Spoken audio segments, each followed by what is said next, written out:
an, nah itu digabung. Oke adik-adik, jadi nomor 4 jawabannya adalah yang C. Oke adik-adik, sekarang kita ke soal yang terakhir ya. Ini soal yang kelima dan ini juga gampang banget. Kita langsung ke pertanyaannya saja. Dan ini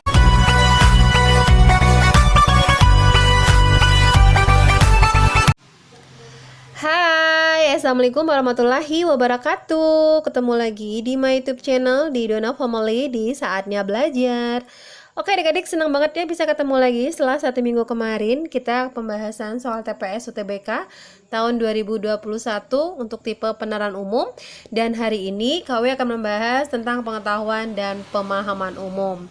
Nah sebelum kita bahas, ini pasti adik-adik udah dengar ya informasinya dari LTMPT bahwa secara virtual di kanal YouTube LTMPT Official hari Senin kemarin ya tanggal 4 bulan 1 tahun 2021 telah meluncurkan sistem penerimaan mahasiswa baru ya PMB atau SNMPTN, UTBK dan SBMPTN. Nah itu jadi itu jalur untuk masuk ke PTN yang kalian inginkan. Nah untuk PMB SNMPTN itu udah dibuka, sedangkan UTBK sama SBMPTN itu diperkirakan bulan April sampai Maret dan Juni itu sudah pengumuman. Nah adik-adik gimana? Udah siap untuk ujian UTBK dan SBMPTN ya? Wow pastinya harus siap ya.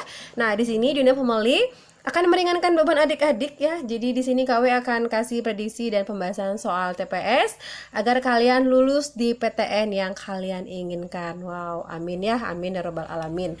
KW doakan semoga kalian lulus di PTN yang kalian inginkan. Oke, langsung saja ya, tonton terus videonya ini sampai habis dan yang pastinya jangan lupa untuk like, komen dan subscribe. Oke, sekarang kita bahas soalnya. Oke adik-adik, kita langsung aja ya, ini soal nomor 1. Jadi ntar KW ada 5 soal dan gak banyak-banyak walaupun sedikit tapi kalian ngerti. Nah itu tujuan KW ya.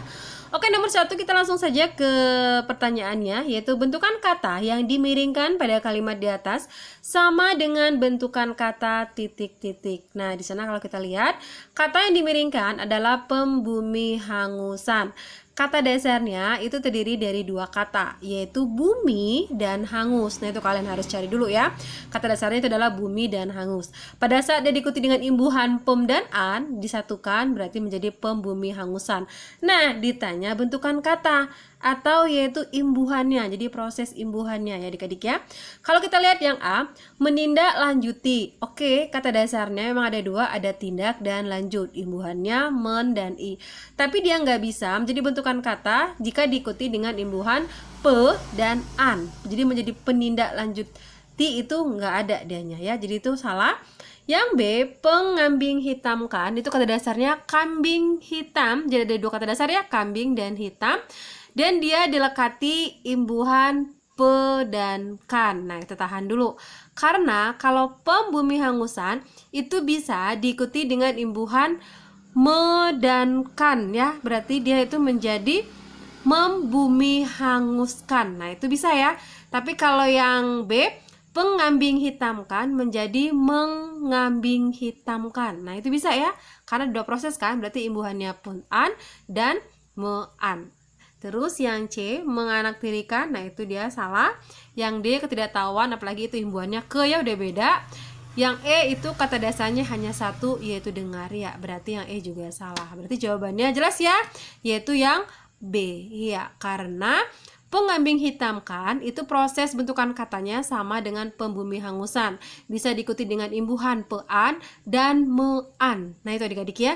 Walaupun imbuhannya pem itu bisa berubah menjadi, kan pem itu kan nggak hanya 1 ya, ada atau disebut dengan alormop. Ada pem, ada pe, ada pen, ada peng dan masih banyak lagi. Oke, jadi nomor 1 jawabannya B. Oke, kita lanjut ke soal nomor 2. Oke, jadi sekarang kita ke soal nomor 2. Ini pertanyaan adalah imbuhan yang tidak mempunyai alormop. Nah, sekarang kita ke definisi dulu ya. Apa itu alormop? Nah, Kak Uwe jelaskan. Alormop adalah variasi bentuk dari suatu morfem karena pengaruh lingkungan yang diikutinya. Nah, itu pengertian alormop. Sekarang kita ke morfemnya. Morfem adalah satuan bentuk bahasa terkecil yang mempunyai arti. Jadi morfem itu adik-adik ya, ada me, ada ber, ada ter, ada di, ada per, ada ke, dan se. Nah, itulah yang dimaksud dengan morfem. Nah, sekarang yang kita bahas lagi pertanyaan adalah yang bukan termasuk di dalam alormop. Nah, yang bukan variasi alormop itu adalah imbuhan di, ke, dan se. Jadi ketiga imbuhan ini dia tidak bisa divariasikan. Nah, jadi adik-adik kesimpulannya bahwa imbuhannya atau morfem itu ada ber, itu bisa menjadi ber, be, bel, ter itu ter, te, tel, per itu ada per, pe, pel, dan me itu bisa me, mem, meng, menye, dan menge. Nah, itulah yang dimaksud dengan proses alormop. Jadi dia bisa divariasikan. Nah, sampai sini bisa dipahami adik-adik ya. Itulah yang dimaksud dengan morfem. Nah, jadi kita kembali lagi ke soalnya. Jadi soalnya ditanyakan tadi, imbuhan yang tidak mempunyai alormop adalah, jelas ya jawabannya yang A, yaitu di, ke, dan se, karena dia tidak bisa divariasikan. Sedangkan yang lainnya imbuhannya masih bisa divariasikan. Oke, gampang adik-adik ya. Sekarang kita lanjut lagi ke soal nomor 3. Oke Dedik, sekarang kita ke soal nomor 3. Kita lihat dulu bentuk soalnya seperti apa. Pertanyaannya, penggunaan tanda baca yang mengikuti EYD terdapat pada kalimat. Nah, berarti ini solusinya adik-adik ya. Kalian harus sering baca buku EYD atau EBI yang terbaru, karena semuanya lengkap di sana dan insya Allah kalian bisa jawabnya ya.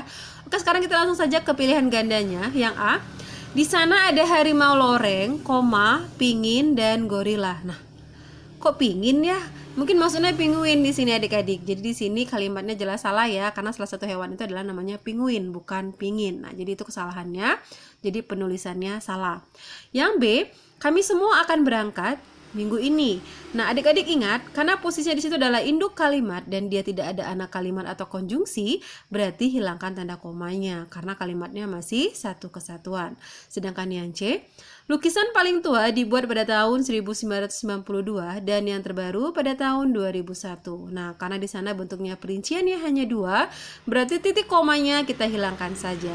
Sedangkan yang D, ada tanda petik, emosi muncul dari detail, tanda petik lagi katanya. Kalau posisinya dibentuknya kalimat langsung, seharusnya setelah detail itu ada tanda koma karena kalimatnya belum berakhir. Dan kalimatnya juga terlihat lanjut adik-adik ya, emosi muncul dari detail. Nah, itu apa maksudnya? Jadi di sini kalimatnya juga nggak jelas. Oke, yang D berarti salah. Yang E, kalau tetangga bersikap tak acuh, anjing kami akan mati terpanggang. Itu kurang G adik-adik ya. Nah, yang E, kita cari yang mendekati. Yang E itu kan kalau itu konjungsi, sedangkan di tengah ada tanda koma, jadi posisinya dia anak baru induk. Nah, itu benar ya.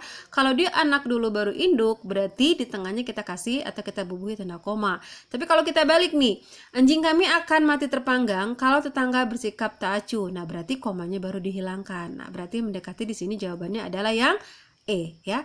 Berarti benar itu adalah yang E, walaupun di sana terpanggang kurang G ya. Kayaknya itu kesalahannya kurang G saja di sana. Oke, nomor 3 berarti jawabannya adalah yang E. Gampang adik-adik ya, dan ini pesan KW harus sering baca EYD. Oke, sekarang kita lanjut ke soal nomor 4. Oke, adik-adik kita lanjut ke soal nomor 4. Wow, ini lumayan cantik ya wacananya, tapi tenang aja kok. Kita langsung saja ke pertanyaan soalnya. Pertanyaannya, kata yang harus diperbaiki pada teks di atas adalah, nah di sana udah Kak W garis bawahi ya, ternyata di sana ada kata laik. Jadi laik itu artinya adalah memenuhi persyaratan. Terus lagi di sana ada kata masyhur. Nah, masyhur itu artinya adalah dikenal ya atau menjadi terkenal. Nah, itu artinya.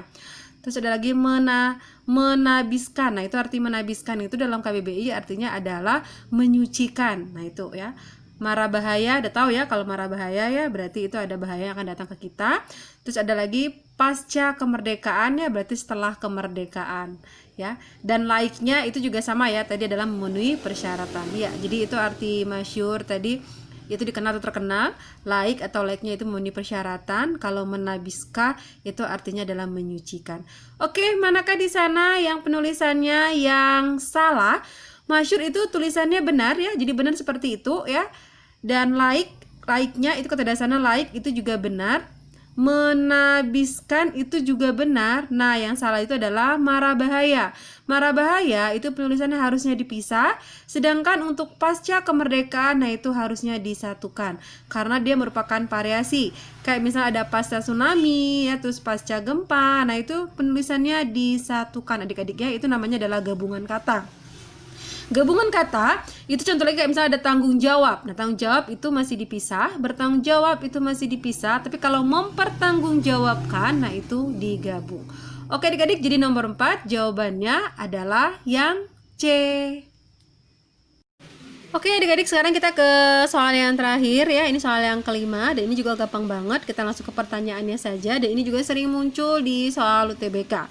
Oke, pertanyaannya adalah kata tersebut pada kalimat nomor 6 merujuk pada. Nah, di sini berarti kita disuruh mencari kata rujukan ya. Jadi kata rujukan tersebut itu dia membahas tentang apa? Jadi dia menceritakan tentang apa? Nah, itu pertanyaannya. Kata rujukan itu kan ada ini ya, ada itu, ada tersebut. Nah, itu kata rujukan. Nah, sedangkan definisi dari kata rujukan atau kata acuan, kata acuan adalah bagian dari kohesi yang digunakan untuk memadukan hubungan di antara kalimat di dalam paragraf. Jadi caranya kalian harus baca acuan sebelumnya dan acuan setelahnya. Nah, itulah yang dimaksud dengan kata acuan. Oke, sekarang kalau kita lihat di sana, kita lihat kalimat nomor 6 ya. Nomor 6 di sana adalah salah satu hal yang mengubah gaya hidup tersebut adalah internet. Nah, kita lihat kalimat yang sebelumnya di sana membahas tentang apa ya? Kita lihat yang sebelumnya. Budaya generasi muda pada setiap zaman berbeda. Pada era 90-an, banyak generasi muda yang menghabiskan waktunya dengan nongkrong sambil memperbincangkan musik, bertukar kaset, serta membuat rekaman tangga lagu sesuai selera.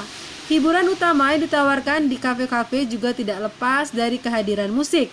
Zaman sekarang, walaupun tidak bisa lepas dari musik, gaya hidup generasi milenial berbeda. Kafe-kafe di Jakarta hadir bagai studio foto yang didominasi oleh perbincangan tentang cara memunculkan foto atraktif di media sosial. Nah, jadi jawaban nomor 5 adalah. Oke adik-adik, kalau kita lihat ya jawaban untuk nomor 5 di sini, karena di sini mulai dari kalimat pertama ya sampai kalimat nomor 5 dia membahas tentang musik di era 90-an. Tapi untuk anak zaman sekarang itu udah beda, udah nggak bahas lagi musik, tapi kita udah berhubungan dengan internet. Nah, jadi di sana nomor 6 salah satu hal yang mengubah gaya hidup tersebut adalah ya berarti yang didominasi musik, ya kan? Karena kalau pada saat tahun 90-an, jadi gaya hidupnya itu masih didominasi atau dominan itu lebih ke musik. Tapi kalau untuk saat sekarang udah nggak lagi. Walaupun ada musik, tapi anak-anak sekarang itu lebih ke internet atau ke media sosial. Paham ya? Jadi kata rujukan tersebut itu adalah membahas yaitu dominasi musik. Oke, nomor 5 berarti jawabannya B. Berarti caranya adik-adik ya, carilah kata yang dominan muncul. Nah, berarti itulah yang diulang di sini ya. Oke adik-adik, gampang ya. Jadi nomor 5 itu jawabannya yang B.